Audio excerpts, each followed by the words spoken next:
Okay, folks, so now you can see that there's the layout, the general foil shape on the end. So front corners doesn't take too much material removal, and even back aft here, it's not going to take too much to bring this down to the trailing edge. So not all that much work, even though some of it I gotta do it by hand, but with the grinder and the little battery operated circular saw, it should be no big deal. Okay, now you can see the lines that I made here, and this is so I can adjust the depth of cut on the circular saw to cut just more or less to the top of this line. The last 1/8 of an inch or a couple of millimeters will be shaped by hand with the flappy discs. And also on this edge, I put a line to cut horizontally this way so I don't blow out this corner or this back edge when I start knocking this material out of here, because I have a 2-inch slick and an 1.5 inch wide chisel that I can use for that. Now of course it comes up here and it ends in a curve. That's where I'll stop my saw blade cuts. So the transition between the cut down part and the full thickness is not a sharp 90-degree angle like this. I want it to be a nice gentle transition from the thin to the thick, so there's not a stress crack induced into the wood across there. So next will be running the saw. Okay, here we go with the cuts. First cut.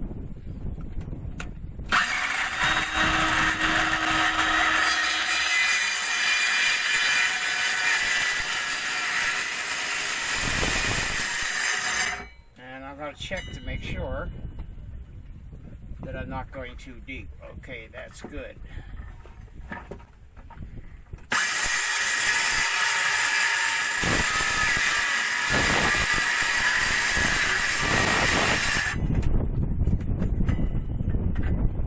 Battery died.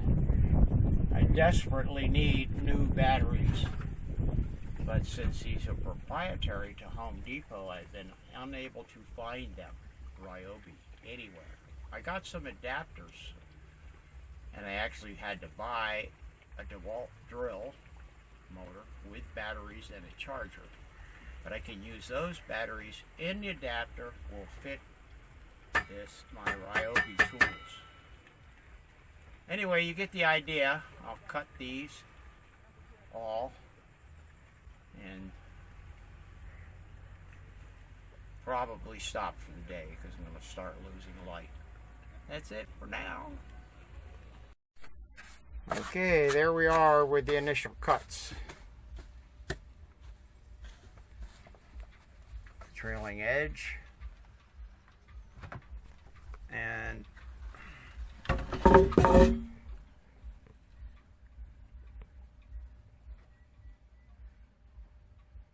this area goes all the way up to my markings there in the far distance.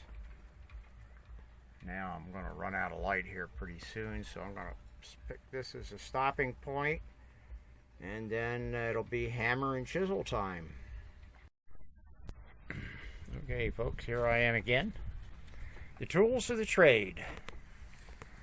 A block plane, a 2-inch wide chisel called a slick, 1.5, 1 3/4, 1/2 inch, 1/4 inch.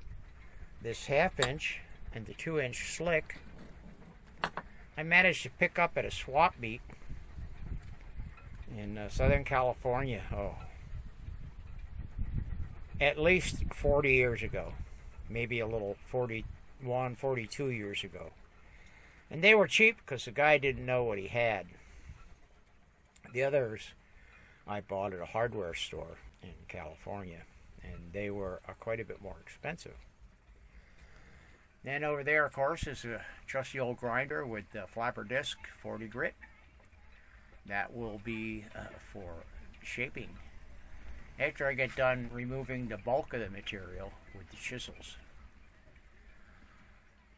Anyway, now some of you may have noticed out there on the end of the rudder, maybe I'll get a better shot of this. Hold on. Now, here we go again. Some of you may have noticed in the wood here, these cracks. That's called checking, caused by the timber to dry, or when it dries out, it shrinks up. Anyway, they're way down here on the bottom tip. Shouldn't be a problem. What I'm going to do is I'm going to take the circular saw and cut a groove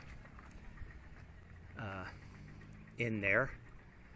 And later on, I will go on the end here and fill the crack with epoxy, and one side epoxy putty after I get it shaped down.